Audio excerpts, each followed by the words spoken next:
இவனுங்க மட்டமானவனுங்க, ப்ரொடியூசர்லாம் நல்லவன் நினைக்கிறீங்களா?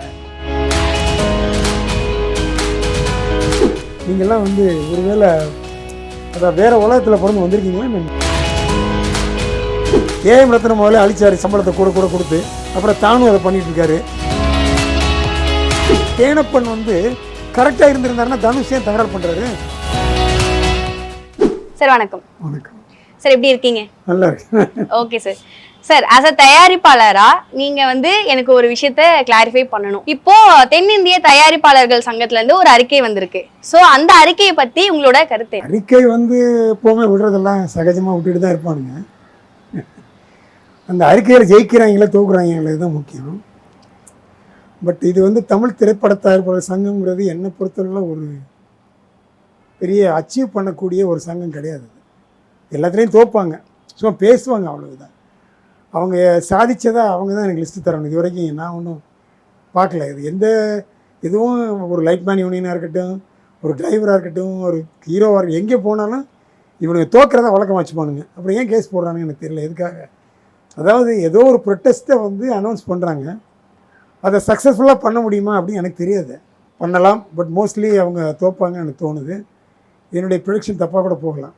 ஜெயிக்கிறதுக்கான வாய்ப்பும் இருக்குன்னு சொல்றீங்களா? இல்லை, என்னென்னா அது எந்த அளவுக்கு அவன் அந்த கம்ப்ளைண்ட் கொடுத்தா இவங்களுக்கு எந்த அளவுக்கு வேண்டியவன், அவனுக்கு பொலிட்டிக்கலாக இன்ஃப்ளூயன்ஸ் இருக்கா இல்லையா, நினைச்சதை சாதிச்சு காட்டுற அளவுக்கு அந்த மாதிரி இன்ஃப்ளூயன்ஸ் இருந்தால் ஜெயிப்பானுங்க.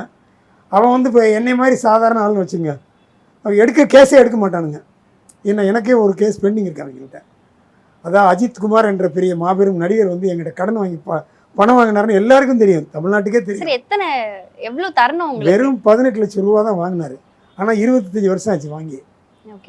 அன்றைக்கி அவர் வாங்குகிற ஒரு சம்பளம் 20 லட்சம் ரூபா. இப்போ நம்மளுக்கு அதுக்கு வேல்யூ போட முடியுமா எனக்கு தெரியும். அதெல்லாம் ஒரு பக்கம் இருக்கட்டும். முதல்ல இருந்தாலும் இன்னும் அதுக்கு பதிலே சொல்லலை. இவனுங்க முதல்ல என்ன அசோசியேஷன் வச்சுருக்கானுங்களாம்மா. நானும் அதில் ஒரு மெம்பரு. இன்ஃபேக்ட் இந்த அசோசியேஷன் ஸ்டார்ட் பண்ண போது முதல் டொனேஷன் கொடுத்தது நான் தான், 30,000 ரூபா கேஆர்ஜி கையில். எத்தனை வருஷத்துக்கு முன்னாடி சார்? எனக்கு தெரியல, ஒரு 25-28 வருஷம் இருக்கும். எக்ஸாக்டாக ஞாபகம் இல்லை. தயாரிப்பாளர்கள் சங்கம் ஒன்று ஸ்டார்ட் பண்ணாங்க, தமிழ் திரைப்பட தயாரிப்பாளர் சங்கம், கேஆர்ஜி தான் ஸ்டார்ட் பண்ணாங்க. ஸோ அப்போ நான் கொடுத்தேன். அவர் கேஆர்ஜி சொன்னார், கட்டாயம் கொடுத்தா நாராயணன் அப்படி இப்படின்னாரு, கொடுத்தேன். ஸோ அதனால் இது வந்து இவங்க அதுக்காக எனக்கு ஹெல்ப் பண்ணணும்னு நான் சொல்லலை. நான் ஒரு மெம்பர் ஐயா உன் அசோசியேஷனில். எனக்கு ஒரு பிரச்சனை, நீ ஒன்றுமே பண்ண மாட்டேன், எதுக்கு அப்போ நீ அசோசியேஷன் வச்சுருக்க? அப்போ உனக்கு வேண்டிய மெம்பருக்கு நீ ஹெல்ப் பண்ணுவேன், அவன் வேண்டிய எலெக்ஷனில் ஜெயிச்சு வந்தான்னா அவனுக்கு நீ ஹெல்ப் பண்ணுவேன், சும்மா மெம்பருக்கெலாம் ஹெல்ப் பண்ண மாட்டேன். என்னடா பண்ணுறீங்க நீங்கள் உட்காந்துக்கிட்டு? அது எதுக்கு அசோசியேஷன் வச்சுருக்கீங்க? வச்சா எல்லாருக்கும் ஒரே மாதிரி இருங்க. அது என்ன ஒரு கண்ணில் நெய் ஒரு கண்ணில் சுண்ணாம்பு, அது என்னது? அது பைத்தியக்காரத்தனமாக எனக்கு தோணுது. பட் இவனுங்களை கேள்வி கேட்குறதுக்கு ஆள் இல்லை. இவங்க ஏதாவது உட்காந்துக்கிட்டு காப்பியை குடிச்சு டயத்தை ஓட்டிட்டு ஏதாவது இந்த மாதிரி ஏதாவது ஒரு சின்ன மேட்டரை வச்சுட்டு போயிடுவாங்க. ஸோ இவங்க ஒரு பொறுப்புள்ள ஒரு பாடியாக எனக்கு தெரியல. ஏன்னா இவங்களால் பெருசாக ஒன்றும் சாதிக்க முடியாது. அதுக்கப்புறம் அவன் யாருக்கு பணம் கொடுக்க எனக்கு அந்த டீட்டெயில் ரொம்ப தெரியாது. இப்போ தனுஷுக்கு யார் பணம் கொடுத்தா, அது எதனால் அவர் நடிக்கல, இதெல்லாம் நம்மளுக்கு தெரியாது இல்லையா. பட் என்னை பொறுத்தளவில் இவங்க சும்மா அதாவது பீத்துவாங்க கொஞ்ச நாளைக்கு, அப்புறம் அது ஆடி அடங்கி போயிடும். ஆனா உங்களை மாதிரி இன்னைக்கு நிறைய தயாரிப்பாளர்கள் வந்துட்டு பாதிப்படைகிறாங்க அப்படின்ற மாதிரி தயாரிப்பாளர் சங்கத்துல இருந்து சொல்லியிருக்காங்க. ஏன்னா இப்ப நடிகர் தனுஷ் அவர்களுக்கு வந்துட்டு நிறைய அட்வான்ஸ் கொடுத்துட்டாங்க, தயாரிப்பாளர்கள் கமிட்மெண்ட் கொடுத்துட்டாங்க. பட் எங்களுக்கு அந்த டேட்ல படம் முடிச்சு தரமாட்டேங்கிறாங்க, அந்த கமிட்மெண்ட் வந்துட்டு எனக்கு ஸ்கிப் ஆகிக்கிட்டே இருக்கு அப்படிங்கிற மாதிரி தயாரிப்பாளர்கள் சங்கத்துல இருந்து ரெட் கார்டு கொடுக்க போறதா சொல்லியிருக்காங்க தனுஷ் அவர்கள். அடிக்கடி வருமா, எல்லார் பேர்லையும் வருமா? இதுல வந்து 2 பேர் பக்கம் தப்பு இருக்கு. எனக்கு வந்து தனுஷ் வேண்டாதவர் அப்படிலாம் கிடையாது. எல்லா நடிகர்கள் மேலேயும் இந்த குத்தம், இந்த அலகேஷன் இருக்கத்தான் செய்யுது. எனக்கு என்ன புரியல அப்படின்னா, இவனுக்கு எல்லோரும் சோறு தானே சாப்பிட்றானுங்க. ஒரு தண்டை பணம் வாங்குற நடிக்கிறேன்னு நீ வந்து அவனை அவமதிச்சுட்டு போய்கிட்டே இருந்தீங்கன்னா உன்னை விட்டுக்கிட்டே இருக்கிறது அர்த்தம் இல்லை. எவனா வருது இப்படி லாக் பண்ண தானே செய்வான். அது ஏன் இந்த மாதிரி பண்ணுறீங்க? அதில் உங்களுக்கு என்ன அதில் ஒரு சந்தோஷம் இருக்குது? நீங்கள்லாம் வந்து ஒருவேளை அதான் வேறு உலகத்தில் பிறந்து வந்திருக்கீங்களா? நான் நடிக்கிறேங்கிறதுக்காக நீ வந்து எல்லாரையும் வந்து ஒரு இழுத்தடிக்கிறது, இதெல்லாம் ஒரு கேவலமான செயல். இந்த கேவலமான செயலை சில நடிகர்கள் பண்ணுறாங்கன்னு நம்ம கேள்விப்படுறோம். எனக்கு அப்படி பண்ணால் நான் உண்டிலேன்னு ஆகிடுவேன்.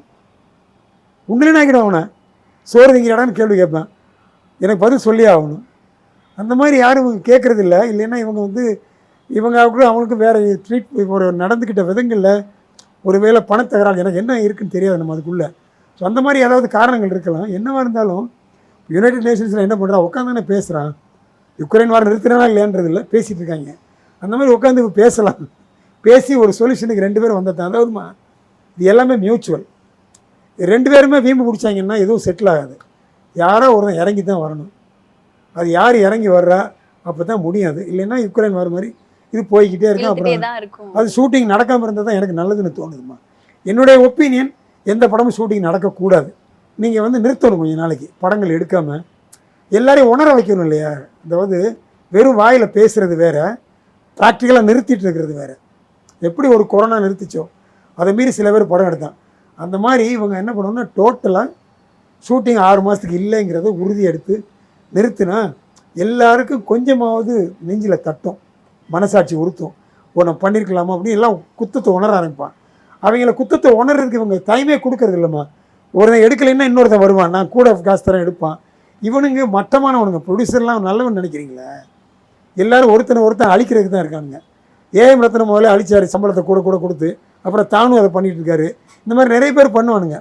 ஒருத்தன் 100 ரூபா கொடுத்தானா நான் 150 இறங்க வேண்டியது, 150 கொடுத்தா 200 இறங்க வேண்டியது. அப்படி அவங்கள கெடுக்க வேண்டியது. எல்லாருக்கும் ஹியூமன் நேச்சர்னு ஆசை இருக்கும்ல. கூட தரானான்னு இவங்க என்ன பண்ணுறது, அவனை தூக்கி மிதிச்சுட்டு அடுத்தவன்ட்ட போகிறது. இது எல்லாத்துக்கும் எங்கே ஆரம்பம் எங்கே முடிவு அவங்கள தான் எடுக்கணும். இதுக்கு அவங்க வந்து ஒன்று அவனுங்களுக்கு டிசிப்ளின் வேணும். அதாவது ஒரு கமிட்மெண்ட் இன் லைஃப். நம்ம வந்து நியாயமான மனுஷனாக நடக்கணுங்கிற எண்ணம் வேணும். அது தமிழ்நாட்டில் யாருக்குமே கிடையாது, இந்தியாவிலே கிடையாது, தமிழ்நாட்டில் சுத்தமாக கிடையாது. எந்த நடிகனுக்குமோ யாருக்குமோ ஒரு கமிட்மெண்ட் ஹானர் பண்ணணுங்கிறது ரொம்ப விரல் விட்டு கண்ணக்கூடிய 1-2 பேர் இருக்கலாம். நான் கதாநாயகர்களை மட்டும் குறை சொல்லலை, பொதுவாக நடிக்கிறவங்க எல்லாரையும் நான் குறை சொல்கிறேன். எல்லாருமே வந்து தனக்கு வசதிக்கு என்ன வேணாலும் பண்ணிக்கலாம் தான் பண்ணுறாங்க. அவன் நடிக்க தெரியுது, அவன் 2 படத்தில் கமிட் பண்ணிட்டான்னா அப்புறம் அவன் பாடு ராஜா தான். பட் எல்லாருக்குமே ஒரு கமிட்மெண்ட்டு, ஒரு நியாயம், தர்மம் இதெல்லாம் வேணும். அது இருக்குன்னு சொல்கிறாங்கன்னா அவன் ஒழுங்காக பண்ணணும். இல்லைங்கிறவன் இப்படி தான் தகவல் பண்ணி நிற்பானுங்க சிண்டு பிடிச்சிக்கிட்டு. அவனுக்கு தில்லு இருந்தால் என்னோட மோதட்டும், உன உண்டுலேன்னு ஆக்கலைன்னா என் பேர் நேரம் இல்லை. ஓகே.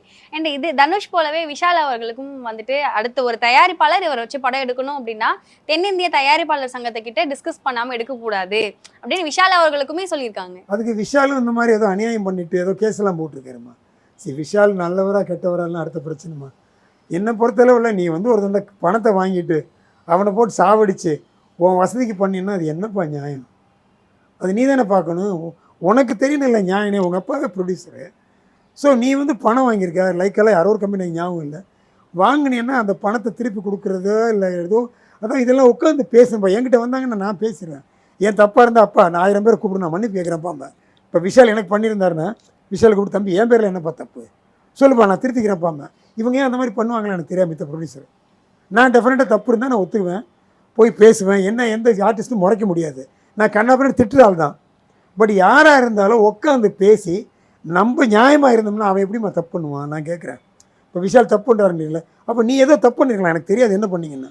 அதை நீங்கள் சொல்கிற மாதிரி நம்ம இடம் கொடுக்காம அந்த இடத்துல ஒரு தப்பு நடக்காது நம்மளை சுற்றி அப்படிங்கிறது. இப்போது தேனப்பன்கிறவர் தானே கம்ப்ளைண்ட் கொடுத்து யாரும் சொன்னாங்க, எனக்கு தெரியாது. இப்போது தேனப்பன் வந்து கரெக்டாக இருந்திருந்தாருன்னா தனுஷ் ஏன் தகராறு பண்ணுறாரு? நான் என்ன சொல்கிறேன், ஒரு தினம் புக் பண்ணிட்டாப்பா ஹீரோவா, அப்போ நீ அவரோட ஒத்து போய் வேலையை முடிக்கணுமே தவிர பண்ணிக்கிட்டே இருக்கணும். ஆமாம், அவரை ஒத்து போய் என்ன பண்ணணுமோ அதை பண்ணணுமே தவிர அவரோட நீ தகராறு பண்ணிவிட்டு அவரை முறைச்சிக்கிட்டு இருந்தீங்கன்னா என்னப்பா நியாயம்? அதாவது ஒரு ஸ்டேஜுக்கு அப்புறம் நீ முறைக்கலாம். இப்போ எனக்கு பார்த்திபன் அப்படி தான் பண்ணார், என்னை ரொம்ப நாள் சாவடிச்சார் கண்ணாப்பின்னு. அதாவது பார்த்திபனை வச்சு படம் எடுத்து எவனும் உருப்பட முடியாதுங்கிறது ஒரு பக்கம் இருக்கட்டும். பட் நான் கவர் பண்ணதுக்காக எடுத்தேன், எனக்கு இன்றைக்கி நம்பர் தான் வருது, அதுக்காக எதிரியே கிடையாது. அவர் இப்படி தான் என்னை கொஞ்ச நாள் சாவடிச்சிட்டே இருந்தார், லெட்டரெல்லாம் கொடுத்து என்னமோ பண்ணி. நான் ஒரு நாள் டேரெக்டாக ஃபோனில் கூப்பிட்டேன், டேய் உனக்கு என்னடா ப்ராப்ளம் அப்படின்னு கேட்டேன் ஃபோனில். இப்படி தான் கேட்டேன். ஏன்னா மயிராண்டி என்னடா உனக்கு பிரச்சனை என்ன? ஐயோ என்னையா உனக்கு ப்ராப்ளம்? படம் எடுத்தோம்ல முடிக்குமா வேண்டாமா? பதில் சொல்லியா, என்ன பிரச்சனைன்னு சொல்லு, நான் தீக்கிறேன்னு. அப்படி தான் அந்த படத்தை முடித்தோம். இப்போ எனக்கு கமல் சாருக்கு ஒரு சின்ன இது இருந்தது, வெளியில் இருக்கிறலாம் கலகம் பண்ண பார்த்தான். நேரடியாக போய் பேசி வித்தின் 10 மினிட்ஸில் முடிச்சுட்டு வந்துட்டேன் நான். அதுக்கப்புறம் டப்பிங் வந்தார், படம் முடிச்சது, ஹிட்டாச்சியெல்லாம் நடந்து இதெல்லாம் நடந்திருக்கு. எல்லாம் நிறைய பேர் பாமல் சார்ட்ட யார் போய் பேசுவா, பூனைக்கு யார் மணி கட்டுவா, என்ன இருக்குது, நான் தானே ப்ரொடியூசர். நேராக போனேன், செக் எடுத்துகிட்டு போனேன், சொன்னேன் சார்ட்ட, சார் இந்த மாதிரி தான் கொடுப்பேன், இந்த மாதிரி மேட்ரு தான் என்னால் முடியும், இதை வச்சுக்கோங்கன்னு சொல்லிட்டு படத்தை முடித்தோம், படத்தை ரிலீஸ் பண்ணோம்.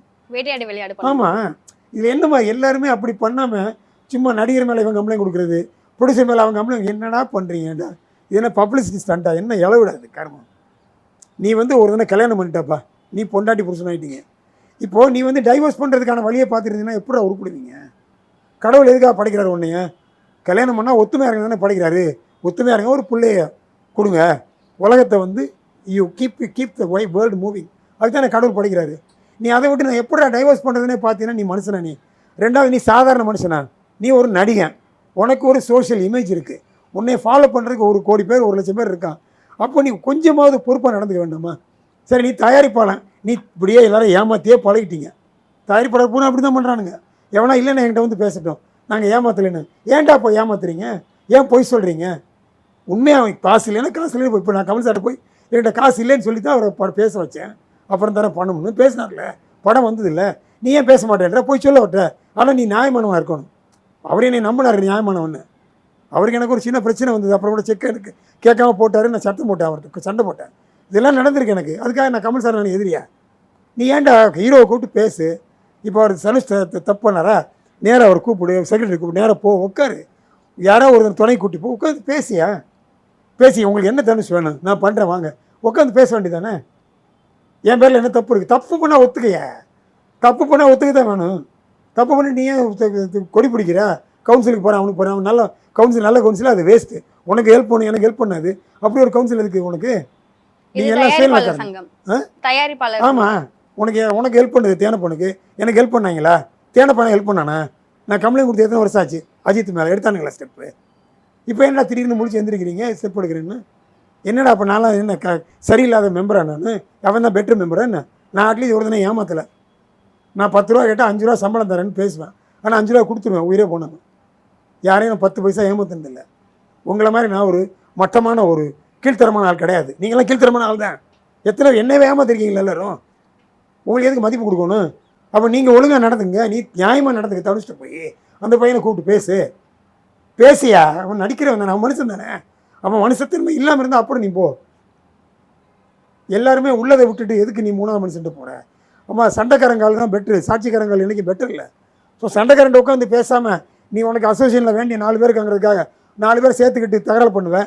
எனக்கு வேண்டிய யாரும் இல்லை, எனக்கு அஜித் மேலே தகராறு பண்ண தெரியல. இப்போ நான் யார்கிட்ட போய் கம்ப்ளைண்ட் பண்ணுறது? எனக்கு ஸ்டெப் எடுக்கலைன்னா எனக்கு கொடுக்க வேண்டிய காசு கொஞ்சம் கொஞ்சமா 18 லட்ச ரூபா எப்போ கொடுத்தது? 2000க்கு முன்னால் கொடுத்து 25 வருஷத்துக்கு மேலே ஆச்சு. ஏதாவது ஸ்டெப் எடுத்தியா தேனப்பேன்?